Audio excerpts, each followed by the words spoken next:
wish I would do something different, family matters, all sorts of things, God. Yet we come in here because, God, we want to know you. We want to grow close to you. And so, God, I just pray that as Karmann comes up and speaks, and as we share afterwards, that, God, you would ease our heart, you would ease our spirit, you would set us at peace. And that we would know that right now we get to come before the God of the universe because of what his Son has done on our behalf. And we can approach you, and we can know you. The veil was torn in two.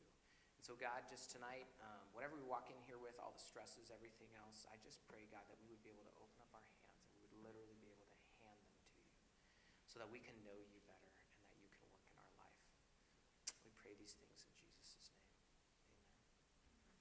Amen.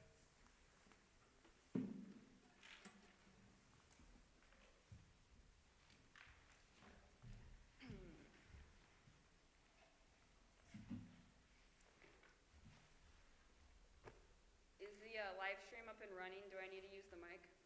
Yeah? Okay.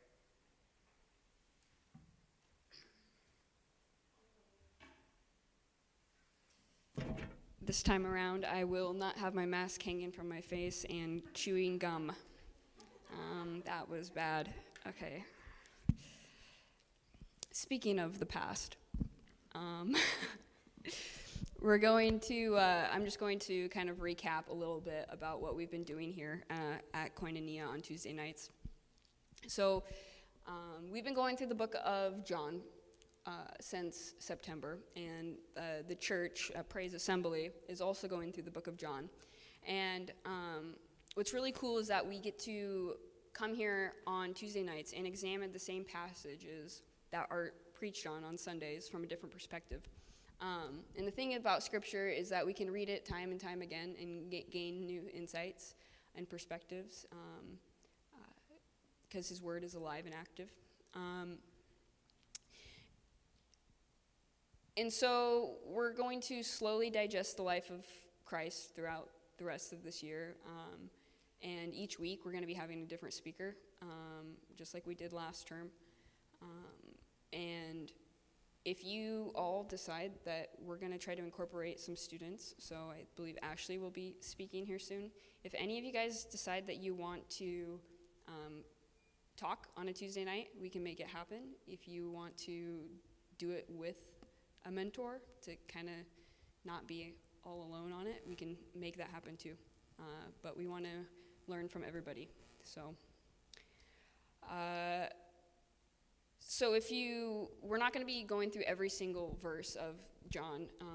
We'll be going like chapter by chapter, chunk by chunk. So I recommend that you follow along with the church if you don't have a home church. And even if you do have a home church, just stream it. I mean, if Pastor Joe speaks, the messages will probably be less than 20 minutes, sometimes less than 15 minutes.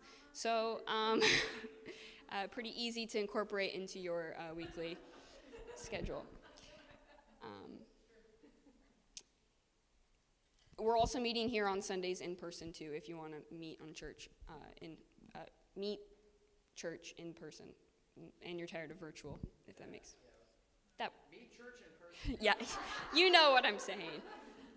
And so also one last plug. Sorry, it sounds like I'm like selling the church. I'm not trying to sell the church. There's an application you can download if you, yeah, an application, an app, a phone app. iTunes. Search Praise Family Monmouth or whatever, and it'll come up. Okay. And if you want to catch up on previous episodes, you can go to the YouTube channel. We stream these Tuesday nights for those who can't make it. Okay, done with all of that. Yeah, there we go. There's the app. Okay, so we left off before December talking about John chapter 6. I spoke about feeding the 5,000 and how God is willing to demonstrate himself to us if we're willing to participate in that, and how we should retreat from chaos and spend time with our Heavenly Father.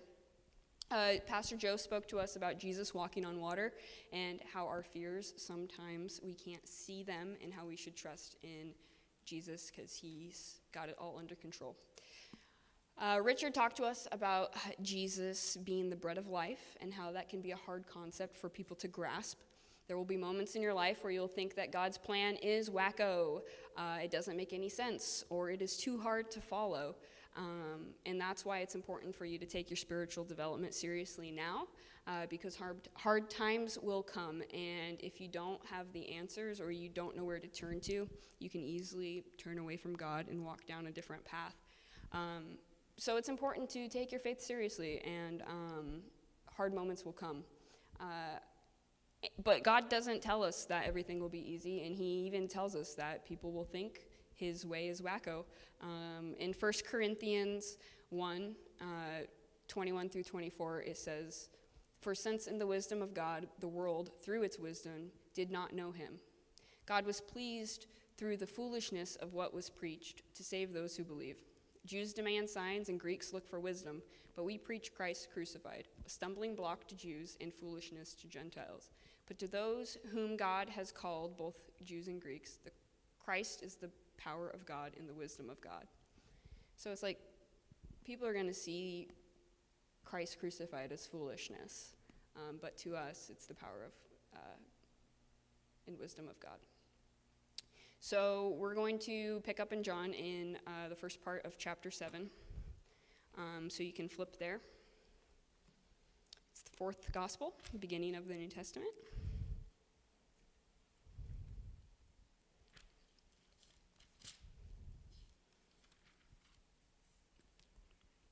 So I'll be reading verses 1 through 24. After this, Jesus went about in Galilee. He would not go about in Judea, because the Jews were seeking to kill him. Now, the Jews' feast of booths was at hand. So his brothers said to him, "Leave here and go to Judea, that your disciples also may see the works you are doing. For no one works in secret if he seeks to be known openly. If you do these things, show yourself to the world." For not even his brothers believed in him. Jesus said to them, "My time has not yet come, but your time is always here. The world cannot hate you, but it hates me because I testify about it and that its works are evil." He's speaking specifically here about what's going to be happening in the feast. He's saying they won't have any issue with you, but they're going to have an issue with me. "You go up to the feast. I am not going up to this feast, for my time is not yet fully come." After saying this, he remained in Galilee. But after his brothers had gone up to the feast, he then also went up, not publicly, but privately. The Jews were looking for him at the feast and saying, "Where is he?" And there is much muttering about him among the people. While some said, "He is a good man," others said, "No, he's leading the people astray." Yet for fear of the Jews, no one spoke openly of him. About the middle of the feast, Jesus went up to the temple and began teaching.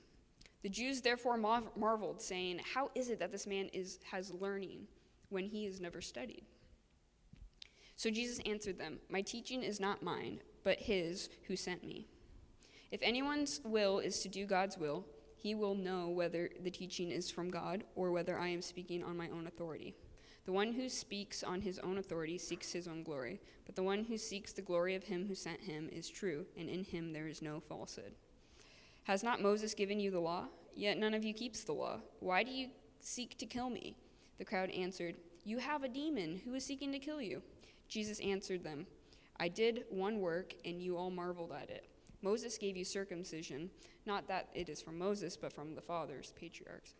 And you circumcise man on the Sabbath. If on the Sabbath a man receives circumcision, so that the law of Moses may not be broken, are you angry with me because on the Sabbath I made a whole man's body well? Do not judge by appearances, but judge with right judgment." So, my first point that I want to make here is that there's a time and place for everything. Or more specifically, everything needs to take place according to God's timing. Have you ever noticed that when reading the Gospels, how specific Jesus was in demonstrating his divinity to others? Like sharing with them, telling them, don't tell people, or telling the people, go tell people. Like he was very specific about his showing his divinity to others and how that went about. In the past, when we looked at him turning water into wine, was it? I don't know who spoke on that. It doesn't matter. Matt spoke on that. Mary asked Jesus to deal with the wine issue, and he says, "My time has not yet come." His disciples believed in that moment when he did the water into wine, but he didn't necessarily reveal himself to the crowds yet at that point. You guys know the song, "Mary, Did You Know?" You know, that's always the joke. Like, of course she knew. The angel told her. And she asked Jesus to get some more wine for the wedding. So she knew. However, that is still my favorite Christmas song. Well, next to Justin Bieber's Mistletoe. But that's a side note. So Jesus lingered in Galilee because his time was not yet. In verses 4 and 5, even in his brother's disbelief, he chose to wait. For no one works in secret if he seeks to be known openly. If you do these things, show yourself to the world. Like, just show them. You do it.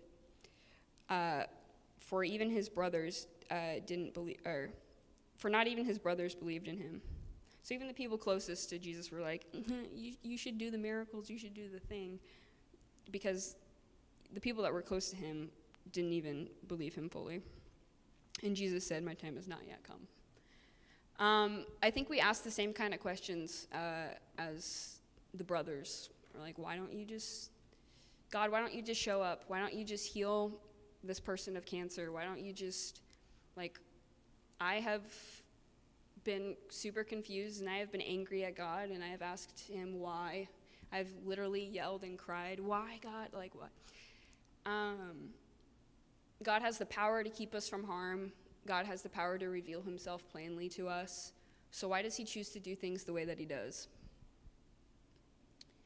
Oftentimes, I don't think we are ready to hear or see what he has for us. The timing just isn't right.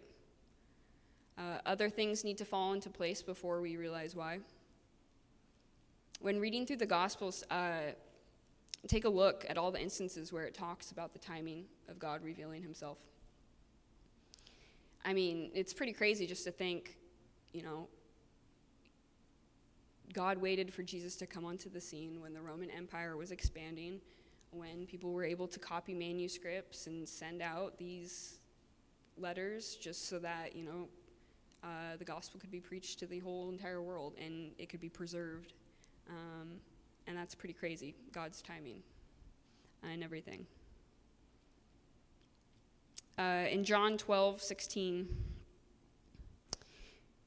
it says, a little farther down, 12:16, it says, his disciples did not understand these things at first, but when Jesus was glorified, then they remembered that these things had been written about him and had been done to him. There's so many things that the disciples just didn't understand until later on. The second point that I want to make is that the crowds had different opinions, but didn't demonstrate their favor openly. So Jesus went there in private to kind of scope things out. I believe he did this because he wants us to see where we are before making his next move. If the crowds were completely hostile to him, and he was to show face, he would get arrested, and before all of the pieces were into place. It says in verse 1 of chapter 7, he would not go because the Jews were seeking to kill him. But after being there a while, he decided to get up and teach in the temple. I say a lot. My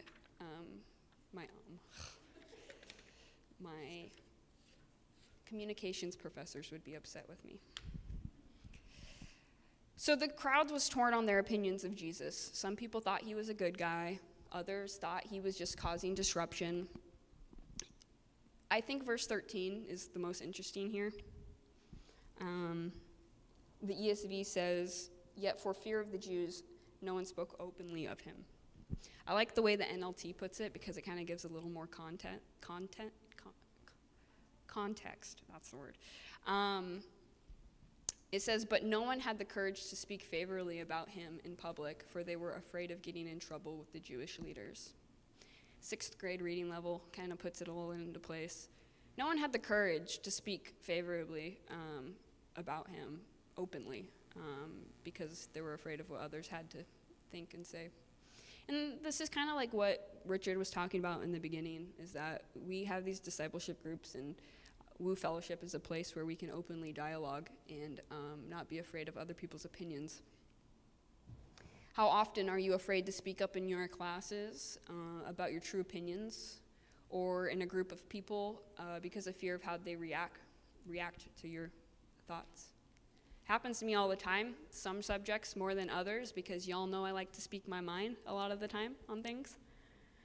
But when I choose not to speak my mind, it's often because I feel as if I don't know enough about the particular subject to speak my mind. Like, I don't have a place, you know. If you ever feel this way about the gospel, about God, Jesus, your relationship with him, I want to share with you a passage from 1 Corinthians. It's another passage from 1 Corinthians. I've been reading that with a student, so it's pretty fresh on my mind. So 1 Corinthians chapter 1, verses 2. It says, and so it was with me, brothers and sisters, when I came to you. I did not come with eloquence or human wisdom, as I proclaimed to you the testimony of God. For I resolved to know nothing while I was with you except Jesus Christ, him crucified. I came to you in weakness, with great fear and trembling. My message and my preaching were not with wise and persuasive words, but with a demonstration of the Spirit's power, so that your faith might not rest on human wisdom, but on God's power. Time and time again, God demonstrates that we don't need to have it all put together. There's nothing eloquent about Paul's speech. He could just be humble here in his writing. My speech was not eloquent, because he's a pretty good writer. I mean, his letters are good. But however, some people are better writers than speakers. But despite all of that, Paul's words here in this text is still true. And they still hold true. We do not have to have all of the wisdom of men to speak God's truth into other people's lives.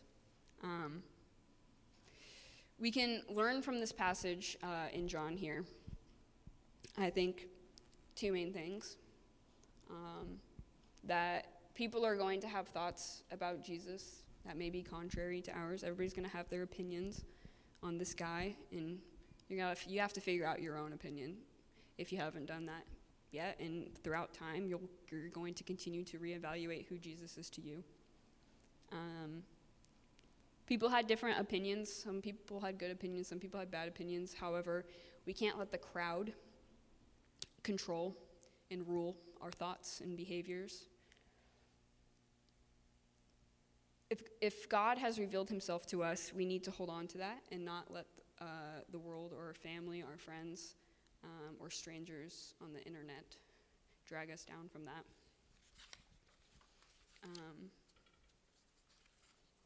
And two, God's timing is not necessarily what we think it is. I was kind of thinking about what we were reading, and I was talking about, and all of the technical snafus that had happened, and Richard's cars all acting up, and it's like, we don't know why things happen the way they happen, and we could get really frustrated in the moment, but it's like God has a purpose and a plan for everything, and we may just have to rest in him and wait it out and seek his discernment on things, on timing.